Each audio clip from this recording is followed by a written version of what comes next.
दोस्तों लगभग सभी किसान साथियों की धान की फसल गाभावस्था में आ चुकी है और गाभावस्था के बाद हमारी धान की फसल से बालियाँ निकलनी स्टार्ट हो जाएंगी। बालियाँ निकलने के बाद हमारी फसल में कुछ ऐसी बीमारियां आती हैं जो कि फफूंदजनक बीमारियां होती हैं, जिसके आने के बाद हमारी धान की फसल में बहुत ज़्यादा नुकसान देखने को मिलता है और हमारी बाल काली पड़ती है, दाने काले पड़ते हैं और दाने खाली भी रह जाते हैं। तो जिसकी वजह से प्रोडक्शन तो घटता ही है और धान की क्वालिटी भी कम रहती है और मार्केट में हमें हमारी फसल के रेट भी कम देखने को मिलते हैं। तो आज की इस वीडियो में हम बात करेंगे ऐसी बीमारियों के बारे में, हमारी धान की फसल में इस समय पर कौन कौन सी बीमारियां लगती हैं और इसके लिए हम कौन कौन से फंगिसाइड का इस्तेमाल कर सकते हैं। मार्केट में बहुत सारी दवाइयाँ फंगिसाइड दवाइयाँ आती हैं, लेकिन उनमें से बेस्ट कौन सी है हमारी धान की फसल के लिए जिसका इस्तेमाल हमें करना चाहिए, आज की इस वीडियो में हम आपको बताने वाले हैं। तो मैं हूं आपका दोस्त और होस्ट रियाजुल मंसूरी और आप देख रहे हैं आपका अपना YouTube channel farming Mansuri channel. तो चलिए शुरू करते हैं बिना देरी किए। तो सबसे पहले बात करें हमारी धान की फसल में कौन कौन सी बीमारियां अटैक करती हैं। तो हमारी धान की फसल में राइस ब्लास्ट, जिसके फैलने का कारण पायरिकोवेरिया ओराइजी है। अगर राइस ब्लास्ट हमारी धान की फसल में अटैक कर जाता है या आ जाता है तो उसके आने के बाद हमारी धान की फसल में लगभग 70 से 80% नुकसान इस रोग की वजह से हो सकता है। किसान भाइयों, राइस ब्लास्ट की 3 स्टेज होती हैं, यानी हमारी धान की फसल में जो पौधे होते हैं उनके ऊपर 3 जगह पर अटैक करता है। Number 1 leaf blast. Leaf blast में ये हमारी धान की फसल की जो पत्तियाँ होती हैं उनके ऊपर अटैक करता है।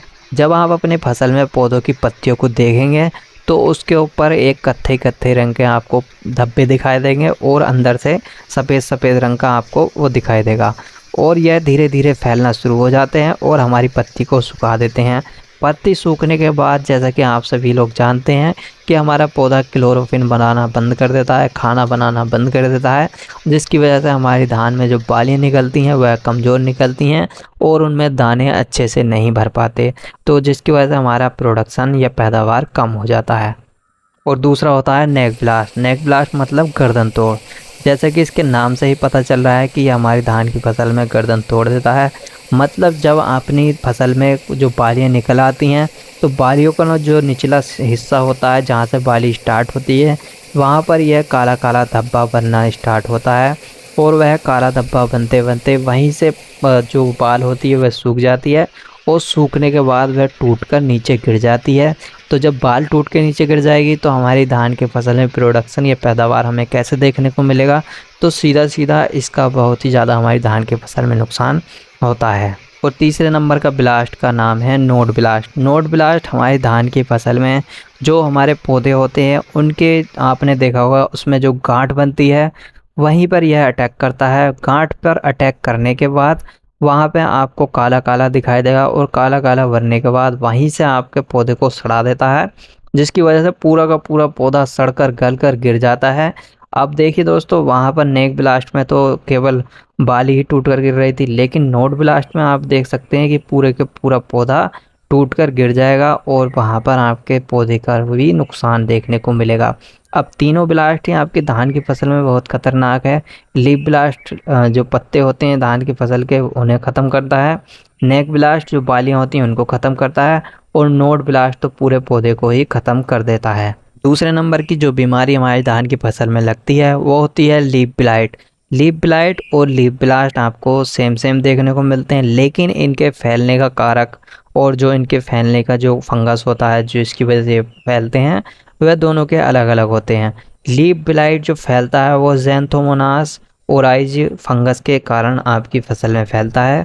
इसमें आप देखेंगे कि आपकी पत्तियों पर यह जिस तरीके से लीफ ब्लास्ट अटैक करता है उसी तरीके से यह आपके धान की फसल में जो पौधे होते हैं उनकी पत्तियों पर अटैक करता है, पत्तियों को सुखा देता है, जिसकी वजह से वो पौधा खाना बनाना बंद कर देता है और पौधे में क्लोरोफिल की मात्रा घट जाती है, क्लोरोफिल बनना बंद हो जाता है, जिसकी वजह से पौधा पूरी तरीके से ख़त्म हो जाता है, पौधे में जान कम हो जाती है। Number 3 seed blight. Seed blight हमारे धान की फसल में राइजोक्टोनिया सोलेनी नामक फंगस के द्वारा फैलता है। इसकी पहचान हम अपनी धान की फसल में देख सकते हैं। जब आप अपनी धान की फसल में पौधे की नीचे जड़ देखते हैं तो वहाँ से ये सीड ब्लाइट अटैक करना शुरू कर देता है। वहाँ पर आपको एक भूरे रंग के धब्बे दिखाई देंगे और वह धीरे धीरे फैलते फैलते आपके पौधे को पूरी तरीके से कवर कर लेते हैं और नीचे से लेकर ऊपर तक पूरी तरीके से पौधा सूखना शुरू हो जाता है। तो ये सीड विलाइट आपकी धान की फसल में किसी भी स्टेज पर अटैक कर सकता है। इसके फैलने का कारण ज़्यादा यूरिया का इस्तेमाल करना भी हो सकता है, या फिर आपकी धान की फसल ज़्यादा घनी है, आपकी धान की फसल में हवा नहीं लग रही है, या फिर मेड़ों पर ज़्यादा घास है, तो उसकी वजह से भी आपकी धान की फसल में सीड विलाइट का अटैक हो सकता है। Number 4, false smut of rice. यह हमारी धान की फसल में उस्टिला जिनोडियस वायरिन्स के नामक फंगस के द्वारा फैलता है। यह हमारी धान की फसल में जब बालियाँ निकल जाती हैं तो उसमें अटैक करता है। बालियाँ निकलने के बाद भी कुछ समय बाद जब पूरी तरीके से बालियाँ लग जाती हैं, उस समय पर हमारी धान की फसल में इसका अटैक देखने को मिलता है। इसके अटैक से आपके धान की फसल में जो बालियाँ होती हैं उसके ऊपर जो दाने होते हैं, दाने आपको देखने को मिलेंगे, एक फटे फटे दाने दिखाई देंगे और वह शुरू में आपको पीले दिखाई देंगे। पीले से उसके ऊपर जब आप उसको हिलाएंगे तो उसके ऊपर से एक डस्ट टाइप की, पीली टाइप की आपको हिलती हुई उसके अंदर से दिखाई देगी। और उसके बाद वह धीरे धीरे जब हमारी धान की फसल पक जाती है तो वह काले पड़ जाते हैं, दाने खराब हो जाते हैं, जिसकी वजह से हमारी धान की फसल में जो क्वालिटी होती है वो कम हो जाती है। और जब हम अपनी मार्केट में इसको बेचने जाते हैं तो हमें हमारी फसल के रेट कम मिलते हैं। तो ये सीधा नुकसान हमारी धान की फसल में फॉल्स स्मट का देखने को मिल सकता है। इसको आसान भाषा में, हिंदी भाषा में दोस्तों, कंडुआ रोग भी बोला जाता है। तो ये सारी बीमारियां हमारी धान की फसल में बाली निकलने तक आती हैं। तो इनके रोकथाम के लिए, इनसे बचने के लिए हमें कौन सी दवाइयों का इस्तेमाल करना चाहिए, तो हम आपको इसके बारे में बता देते हैं। वैसे तो दोस्तों मार्केट में बहुत सारी दवाइयाँ आपको देखने को मिल जाएंगी, हर कंपनी इन बीमारियों के लिए दवाइयाँ बनाती है, लेकिन आज इस वीडियो में हम आपको बताने वाले हैं ऐसी बेस्ट दवाइयों के बारे में जो कि इनके ऊपर आपको 100% रिजल्ट देती हैं, जिसका इस्तेमाल करने के बाद आपकी धान की फसल से ये सारे रोग ख़त्म हो जाते हैं और आपको अच्छे रिजल्ट मिल जाते हैं। तो हमारी लिस्ट में पहले नंबर पर आती है टाटा रेलिज कंपनी की ओर से टाटा आयान। इसके अंदर आपको kresoxim methyl 40% plus hexaconazole 8% WG form में देखने को मिल जाएगा।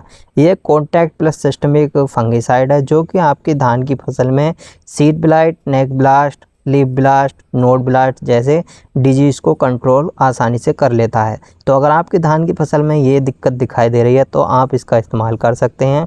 इसका इस्तेमाल करने के लिए आप 1 ग्राम पर लीटर के हिसाब से इस दवाई का घोल बनाकर अपनी फसल में छिड़काव करें। इसके अलावा लिस्ट में दूसरे नंबर पर आती है वायर कंपनी की ओर से नेटिवो फंगिसाइड। इसके अंदर भी आपको 2 टेक्निकल देखने को मिल जाएंगे जो इस प्रकार हैं: टेबुकोनाजोल 50% प्लस ट्राइफ्लॉक्सट्रोबिन 25%।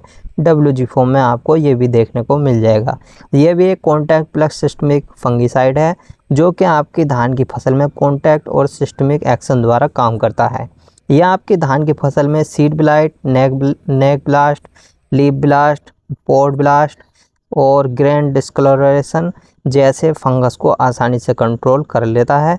अगर ये दिक्कतें आती हैं आपकी धान की फसल में तो आप इसका इस्तेमाल कर सकते हैं।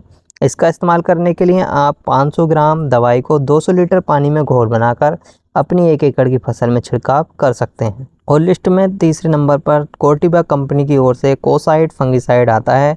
इसके अंदर भी आपको 2 टेक्निकल मिल जाएंगे। वैसे तो टेक्निकल एक ही है, लेकिन 2 तरीके से इसकी फॉर्म को इस फंगिसाइड के अंदर डाला गया है। एक copper oxychloride 53.8% plus metallic copper content 35% DF form में आपको ये देखने को मिल जाएगा। तो ये भी आपकी धान की फसल में बहुत सारे फंगसों को आसानी से कंट्रोल कर लेता है, जैसे फॉल्स स्मट और बैक्टीरियल ब्लाइट, और इसके अलावा सीड ब्लाइट पर भी अच्छा काम कर लेता है। तो अगर आपकी धान की फसल में इस तरह के फंगस अटैक करते हैं या इस तरह की बीमारियां आती हैं तो आप इसका इस्तेमाल कर सकते हैं। इसका इस्तेमाल करने के लिए 400 ग्राम दवाई को 200 लीटर पानी में घोल बनाकर स्प्रे किया जा सकता है। इस तरीके से आप अपनी धान की फसल में इन फंगिसाइड का इस्तेमाल करेंगे तो आपकी धान की फसल में बाली निकलने के समय पर बहुत ही अच्छे रिजल्ट मिलेंगे, बाली पर कोई नुकसान नहीं होगा। तो आप अपने हिसाब से आपकी धान की फसल में जो भी बीमारी है उसके हिसाब से कोई भी आप फंगिसाइड ले सकते हैं। तो तीनों बेस्ट फंगिसाइड हैं जो कि इन बीमारियों पर अच्छा काम कर लेते हैं।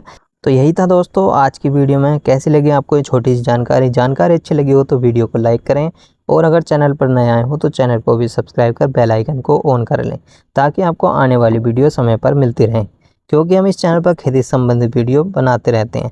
तो मिलते हैं किसी और वीडियो में किसी और नए टॉपिक के साथ, तब तक के लिए जय हिंद दोस्तों।